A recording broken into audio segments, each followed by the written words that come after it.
Till 9th of May, Pakistan was threatening more attacks on India. But on the 10th of May, the Pakistani military called our military directly and pleaded for a cessation to the fighting.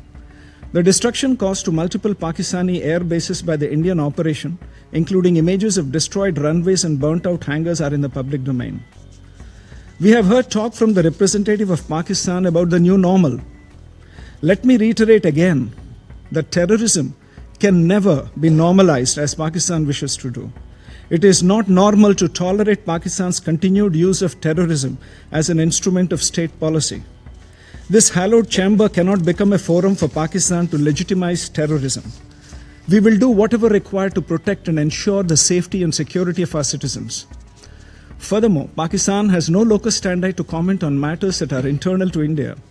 The Union Territory of Jammu and Kashmir has been, is, and will always remain an integral and inalienable part of India. President, I congratulate Somalia for assuming presidency of the Security Council for the month, and thank you for convening today's open debate.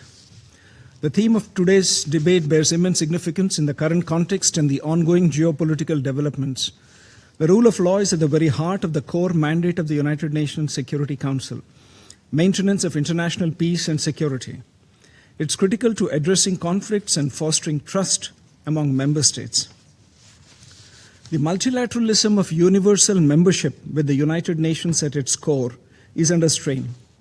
The challenges facing this organization go far beyond the budgetary realm. Paralysis, a lack of effectiveness in tackling conflicts remain a significant shortcoming. People around the world do not perceive the United Nations as an organization that delivers on international peace and security. Conversations and discussions have moved on to parallel plurilateral frameworks, some even involving private sector actors, to bring about outcomes on peace and security outside the United Nations framework. Today's debate provides a timely opportunity to reflect upon some of these challenges, identify the causative factors, and explore the means to reinvigorate peace, justice, and multilateralism. At the outset, I'd like to highlight that India upholds the rule of law as a cornerstone of its national governance, enshrined in its constitution and reinforced through the independence of its judiciary and initiatives that expand access to justice. These deep roots of rule of law in India at the national level inform and guide our commitment towards rule of law at the international level. Mr. President, India would like to make the following points in this backdrop. First, the rule of law is barren without enforceability. The focus must shift from arcane constructs to pragmatic solutions and outcomes that positively impact the daily lives of our citizens. Second, the world is changing and transforming at a rapid pace across different domains. The legal and institutional framework governing international rule of law must keep up with this rapidly transforming landscape. Continuous review, updation, and reinvigoration are an imperative to avoid obsolescence. Third, for multilateralism and international rule of law to remain effective and credible, global governance structures must evolve to reflect contemporary realities. The current architecture of the United Nations, particularly the composition of the Security Council, reflects the geopolitical reality of a bygone era. In light of the profound global transformation of the last 8 decades in power dynamics, demographics, and the nature of global challenges, there's an urgent and compelling need to undertake comprehensive reform, including expansion in the permanent and non-permanent categories. Such reform is essential to enhance the Council's legitimacy and ensure its continued relevance and effectiveness in addressing the present-day challenges. Fourth, identifying and building on synergies among the principal organs of the UN would help in advancing rule of law. This could result in greater alignment between mandates, avoiding duplication, leading to enhanced impact. Process-oriented reforms are instrumental for achieving these ends. Predictable and adequate resource provision, capacity building, and technical assistance tailored to local contexts are key elements of these reforms.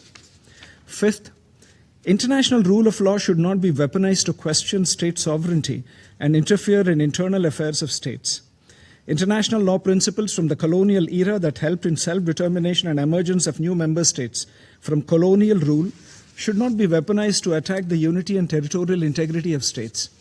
Contexts and situations are ever-changing, and if multilateralism treats outcomes and solutions as immutable and cast in stone and unable to pragmatically adapt to change, it would be an impetus for alternate formats of engagement to emerge. Finally, the application of international rule of law calls for consistency, objectivity, and predictability with no double standards.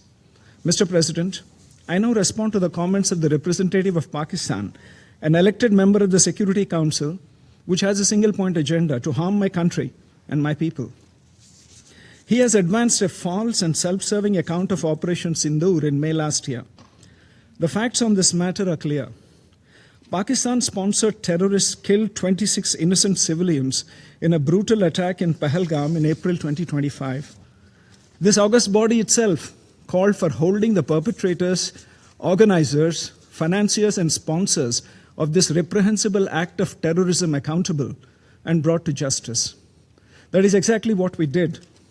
India's actions were measured, non-escalatory, and responsible, and focused on dismantling the terrorist infrastructure and disabling terrorists. Till 9th of May, Pakistan was threatening more attacks on India. But on the 10th of May, the Pakistani military called our military directly and pleaded for a cessation to the fighting.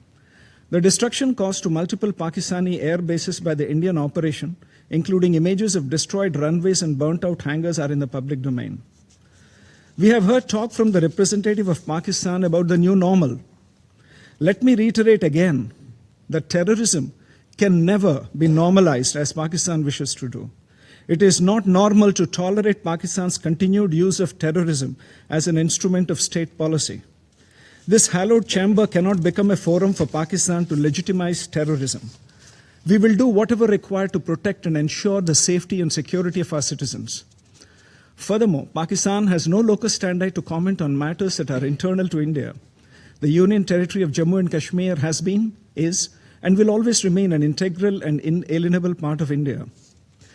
India had entered into the Indus Waters Treaty 65 years ago in good faith, in a spirit of goodwill and friendship.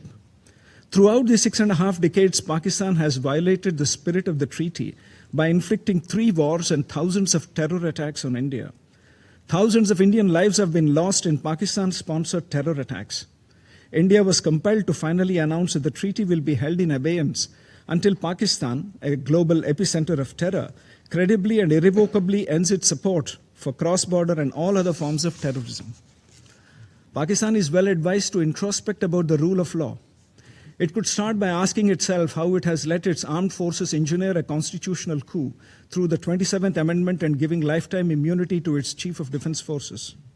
In conclusion, India would like to reiterate that strengthening the international rule of law framework and reforming multilateralism are a strategic necessity for the United Nations to effectively discharge its responsibilities with regard to maintenance of international peace and security.